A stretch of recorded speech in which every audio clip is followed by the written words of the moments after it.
السلام علیکم ناظرین، میں ہوں میاں ندیم احمد۔ کہتے ہیں کہ کسی ملک کے حالات اتنے خراب ہو گئے کہ ہر شخص اپنی منمانی کرنے لگا، دکاندار حضرات اپنی مرضی کے ریٹ لینے لگے، اپنی مرضی کے ساتھ چیزوں کی خرید و فروخت شروع ہو گئی۔ یعنی وہاں قانون نام کی کوئی چیز نہیں تھی، قانون کی پاسداری بالکل نہیں تھی، ملاوٹ عام تھی، قتل و غارت، چوری چکاری، ڈکیتی، منشیات کا دھندا اور اس طرح کے جرائم جو تھے وہ آئے روز اضافہ ہوتا جا رہا تھا۔ بادشاہ کے پاس اس طرح کی شکایات کا سلسلہ شروع ہوتا ہے اور پھر روز بادشاہ کے پاس کوئی نہ کوئی اس طرح کی شکایت آ رہی ہوتی ہے کہ ملک کے حالات بہت خراب ہو گئے۔ بادشاہ ایک دن سوچتا ہے کہ میں کیوں نہ خود شہروں کا دورہ کروں، میں مارکیٹوں کا دورہ کروں۔ تو بادشاہ جو ہے مختلف مارکیٹوں کا دورہ کرتا ہے، بازاروں کا رخ کرتا ہے اور بھیس بدل کر جب جاتا ہے تو دیکھتا ہے کہ واقعی لوگ جو ہیں وہ اپنی منمانی کے ریٹ لگا رہے ہیں اور وہاں جو ہے وہ چوری چکاری ہو رہی ہے۔ اگر سرکاری محکمے ہیں وہاں بھی یہی صورتحال ہے، رشوت ستانی عام ہے، ملاوٹ عام ہے۔ تو بادشاہ بڑا پریشان ہوتا ہے، وہ آ کر سوچتا ہے کہ میں کچھ نہ کچھ اس کا کروں گا ضرور۔ ایک دن بادشاہ اپنے قافلے کے ساتھ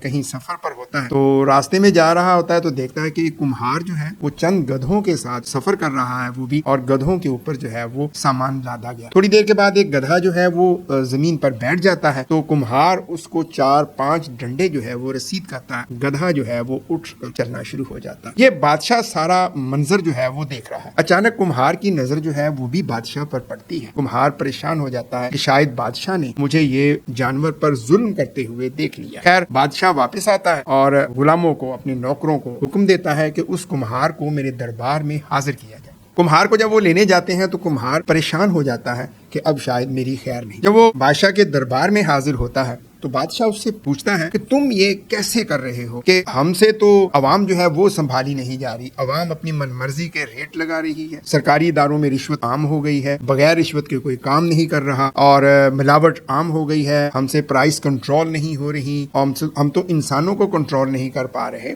تم کیسے یہ جانوروں کو کنٹرول کر لیتے ہو؟ کمہار کہتا ہے کہ جی جب گدھے جو ہیں یہ کام چور ہو جاتے ہیں اور ڈھیٹ بن جاتے ہیں تو یہ پھر اس طرح کی حرکات تو سکنات کرتے ہیں، پھر میں ان کو ڈنڈے رسید کرتا ہوں اور پھر یہ کام کرنا شروع کر دیتے ہیں۔ ان کی یہ عادت ہے کہ جب یہ ان کا دل کام کرنے کے لیے نہ کریں تو پھر یہ ہیلوں بہانوں سے کام لیتے ہیں۔ بادشاہ دیکھتا ہے میری قوم کا بھی حالت لگتا ہے ایسے گدھوں کی مانند ہے کہ یہ بھی جب سرکاری دفاتر میں کام نہیں کرنا چاہتے تو ڈھیٹ پن کا ہی مظاہرہ کرتے ہیں۔ بادشاہ بڑا پریشان۔ خیر بادشاہ کہتا ہے کہ میں تمہیں ایک مخصوص علاقے کا گورنر بنانے لگا۔ کمہار جو ہے وہ منت سماجت کرتا ہے کہ جناب مجھے ریاست کے نظم و نسق چلانے کا کوئی تجربہ نہیں ہے، میں پڑھا لکھا نہیں ہوں، میں تو جاہل ہوں، مجھے تو صرف گدھے لانے لے جانے میں، گدھے چرانے کا ہی تجربہ ہے، میں یہ کام نہیں کر سکتا۔ لیکن بادشاہ اسے حکم دیتا ہے کہ یہ میرا حکم ہے، تم نے یہ کام کرنا۔ اب خیر کمہار جو ہے وہ بادشاہ کا حکم بجا لاتا ہے اور کہتا ہے کہ جیسے آپ کا حکم۔ اب وہ کمہار اس علاقے میں چلا جاتا ہے جہاں اس کو گورنر بنا دیا جاتا ہے۔ وہاں اس کے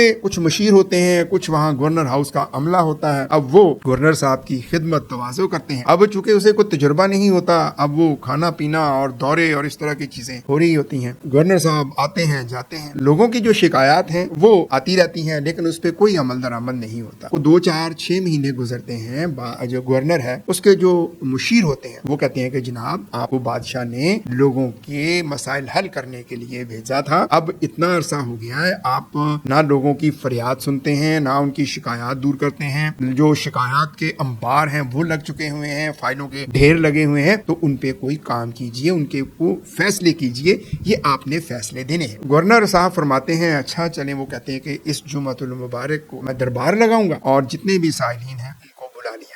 جب وہ دربار لگتا ہے تو جب وہ فائلوں کے ڈھیر دیکھتا ہے تو واقعی فائلوں کا تو انبار لگا ہوا ہے، سینکڑوں فائلیں جو ہیں وہ ہوتی ہیں۔ اب وہ دیکھتا ہے کہ میں اگر ایک ایک فائل کا اپنے مشیروں سے پوچھوں تو یہ تو سارا دن میں کبھی بھی نہیں اس کے فیصلے ہوں گے، کبھی بھی نہیں اس پہ عمل درآمد ہوگا۔ اس کے ذہن میں ایک ترکیب آتی ہے، وہ کہتا ہے کہ یہ تمام جو فائلیں ہیں ان کو مکس کر دو، اوپر والی فائلیں نیچے، نیچے والی فائلیں اوپر۔ وہ کہتے ہیں کہ جیسے تاش کو پھینٹا جاتا ہے نا اس کے کارڈز کو، اس طریقے سے اسے مکس اپ کر، تمام فائل جو ہیں وہ مکس اپ کر دی جاتی ہیں۔ اب گورنر یہ کہتا ہے کہ آدھی فائلیں میرے دائیں جانب رکھ دی جائیں، آدھی فائلیں میرے بائیں جانب رکھ دی جائیں۔ ویسا ہی ہوتا ہے۔ اب گورنر حکم دیتا ہے کہ جو دائیں جانب والی فائلیں ہیں ان تمام کو جو ہے وہ بری کر دیا جائے، باعزت طور پہ بری کر دیا جائے۔ جو میرے بائیں جانب والی فائلیں ہیں ان تمام کو جو ہے وہ پھانسی لگا دی جائے، سزائے موت دے دی جائے۔ بڑے حیران ہوتے ہیں لوگ، یہ کیسا انصاف انصاف ہے، یہ کیسے فیصلے ہیں؟ تو گورنر کہتا ہے جی میرا انصاف ایسا ہی ہوتا ہے، ہمارے فیصلے ایسے ہی ہوتے ہیں، جب مجھ جیسوں کو گورنر بنایا جائے گا تو پھر ایسے ہی فیصلے سامنے دیکھنے کو ملیں گے۔ شاید ہماری صورتحال بھی کچھ ایسی ہی ہے۔ ہم دیکھتے ہیں تعلیمی اداروں کی اگر صورتحال دیکھتے ہیں تو بالکل صورتحال مختلف نہیں۔ جنگ کہیں لگی ہوتی ہے، تعلیمی ادارے یہاں بند، گرمی تھوڑی سی آئی تعلیمی ادارے بند، سردی آئی تعلیمی ادارے بند، بہار آئی تعلیمی ادارے بند، خزاں آئی تعلیمی ادارے بند، بارش ہوئی تعلیمی ادارے بند، کہیں اور جگہ کوئی مسئلہ بنا تعلیمی ادارے بند، نہ بھی کوئی مسئلہ بنا ویسے ہی تعلیمی ادارے جو ہے وہ بند کر دیے جاتے ہیں، کیونکہ تجربہ نہیں ہے نا۔ اب تجربہ ہو تو انہیں پتا ہو تعلیم کی کیا اہمیت ہے۔ جن قوموں کی تعلیم ترجیح نہیں ہوتی وہ قومیں ہمیشہ پستی کا شکار رہتی ہیں۔ آپ قوموں کی تاریخ دیکھ اٹھا لیں، وہ سڑکوں سے زیادہ انہوں نے تعلیم کو اہمیت دی، عمارتوں سے زیادہ کتاب کو اہمیت انہوں نے زیادہ دی، انہوں نے سیاست کی بجائے ایجوکیشن کو جو ہے وہ اس کو زیادہ اہمیت دی۔ لیکن ہم تعلیم پہ بھی سیاست کر رہے ہوتے ہیں، ہم چاہتے ہی نہیں ہے کہ ہماری قوم جو ہے، ہماری قوم کے بچے جو ہیں وہ آگے بڑھیں۔ اب یہ والدین کو خود سوچنا ہوگا۔ والدین نے بھی بہت تعلیمی اداروں کے خلاف کچھ چند عرصے سے جو ہے ایسی کمپین چلائی، چھوٹی سی بات ہوتی تھی تو شکایات کے انبار لگا دیے جاتے، وہ دیکھیں جی اسکول کھلا ہوا ہے، وہ دیکھیں جی اسکول کھل گیا، بھائی تعلیمی ادارہ ہی کھلا ہے، کوئی جوئے کا اڈا تو نہیں کھلا ہوا، کوئی نشہ سینٹر تو نہیں کھلا ہوا نا۔ اب بھگتنا پڑ رہا ہے، اب بچے جو ہیں